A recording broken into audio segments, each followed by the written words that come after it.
Electronics media বন্ধুদেরকে, বিশেষত আজকে এমনই দিনে আমরা আবার ত্রিপুরা স্টেট পার্টি আমরা রিভাইভ করতে চলছি এবং আজকের দিনটা খুব গুরুত্বপূর্ণ। আপনারা বোধ হয় জানেন আজকে 11/9 কি মনে আছে আপনাদের? ওয়ার্ল্ড ট্রেড সেন্টারের যেদিন ঘটনা হয়েছিল আজকের দিনে, তো সেটাই চিন্তা আমরা একটা ঐতিহাসিক, এবং আজকেও এটি ঐতিহাসিক হবে। আজকে আমরা ত্রিপুরা মথা থেকে আলাদা হয়ে ত্রিপুরা ল্যান্ড স্টেট পার্টি, যেটা আগে প্রথমে মথার সঙ্গে চুক্তির মাধ্যমে করেছিলাম, তাই আজকে আমরা এই মঠা থেকে সেপারেট হয়ে আজকে আমরা এই ত্রিপুরা ল্যান্ড স্টেট পার্টি আমরা সেটাকে রিভাইভ করতে চলেছি। তার জন্যই আজকে এই প্রেস মিটের জন্য আমরা ডেকেছি। এবং আজকে কেন, হয়তো আপনারা জিজ্ঞেস করতে পারেন কেন আমরা এটা করতে যাচ্ছি। আমি বিস্তারিত বলতে চাই না, তবে আমরা এতটুকুই বলতে চাই যে আগামী দিনে আমরা এই ত্রিপুরা ল্যান্ড স্টেট পার্টি দিয়েই আমরা আমাদের জনজাতিদের ভবিষ্যৎ এবং আমাদের যে দাবি দেওয়া হবে আমাদের সংবিধানের 2-3 ধারা, যেটা ওই দাবিকে নিয়েই সামনে আমরা আন্দোলন করব। এবং আজকে আমরা দেখেছি এই গত 15-16 প্লেনারি শেষ হওয়ার পর ত্রিপুরা মঠা থেকে আমরা কোনো আন্দোলনের কোনো আর দেখি নাই। কিন্তু আমরা চাইছি যে আমাদের জনজাতিদের যে সার্ভাইভালের কথা চিন্তা করে আজকে আমরা নতুন করে এই ত্রিপুরা ল্যান্ড স্টেট পার্টি আমরা সূচনা করতে যাচ্ছি। এবং আমি আশা করি যে আমাদের জনসাধারণ তারাও বুঝেছেন এই ত্রিপুরা মথা দিয়ে আমাদের কি হবে, সেটাই এখানে একটা গ্রেট কোয়েশ্চেন মার্ক। হয়তো আপনারা জানবেন, আমরা যখন ত্রিপুরা মথা প্রথম থেকে শুরু করি, আমিও একজন ছিলাম, দীনেশ দেববর্মা উনিও ছিলেন, মহারাজা ছিলেন,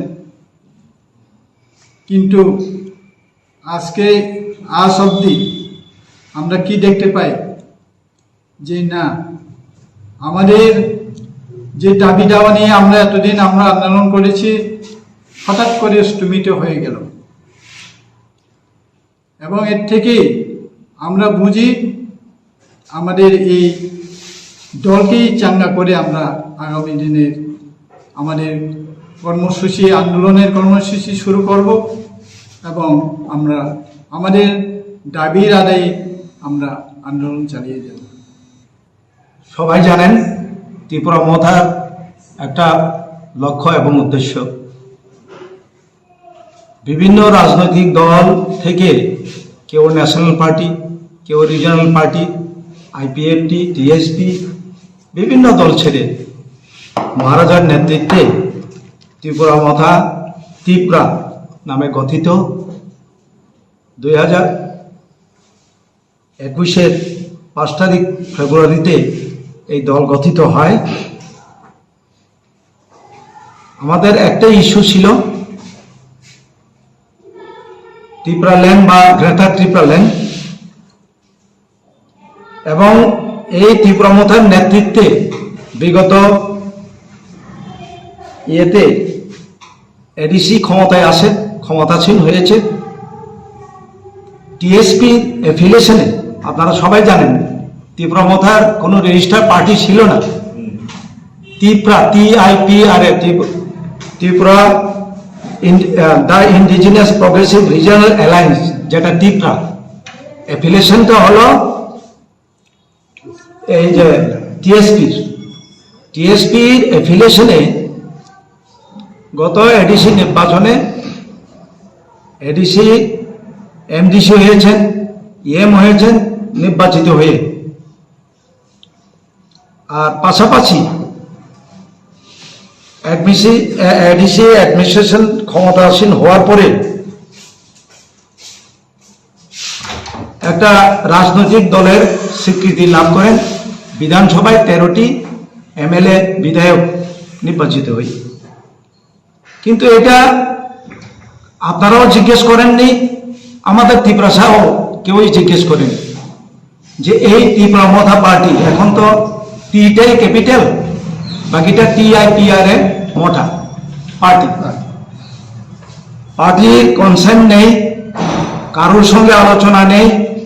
ত্রিপুরা মথা পার্টির দীর্ঘ আজকে 3টি বছর অতিক্রান্ত, তার এক্সিকিউটিভ বডি নেই, কনস্টিটিউশন নেই, শুধু ব্লক আছে, ডিস্ট্রিক্ট আছে, আর সুপ্রিমো আছে, এমডিসিরা আছে, বিধায়করা আছেন। হঠাৎ করে বিধানসভার প্রাক মুহূর্তে ত্রিপুরা মথা নামে অ্যাফিলিয়েশন নিয়ে বিজয় রাঙ্গলের পরিবর্তে আর একজন সিগনেচার করেন। যে যাই হোক, ত্রিপুরাসাদের একটা আশা আকাঙ্ক্ষা ছিল এবং দৃঢ় বিশ্বাস ছিল যে আমরা নিশ্চয়ই আমাদের আন্দোলন করে আমরা আমাদের দাবি আদায় সক্ষম হবে, কিন্তু সেটা সম্পূর্ণভাবে বিফল আমরা লক্ষ্য করেছি। যে স্ট্যান্ড পয়েন্টে ছিল আমাদের গ্রেটার ত্রিপুরাল্যান্ড, সেই ইস্যুটি হঠাৎ করে উধাও হয়ে গেল। কখনো ইন্টারলোকেটর, কখনো কনস্টিটিউশনাল সলিউশন, এটা আমরা দলের যারা নেতৃত্বে আমরা আছি আমরাই বুঝতে পারিনি, তো জনগণ কি করে বুঝবে?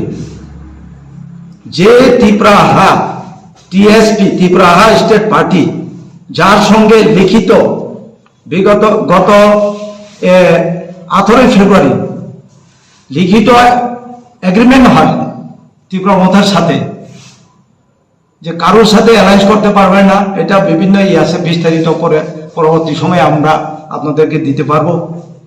যে কোনো consent, without any consent, any conversation, হঠাৎ করে এই পার্টিটা গঠিত হলো ত্রিপুরা মথা পার্টি এবং 13 জন নির্বাচিত এমএলএ।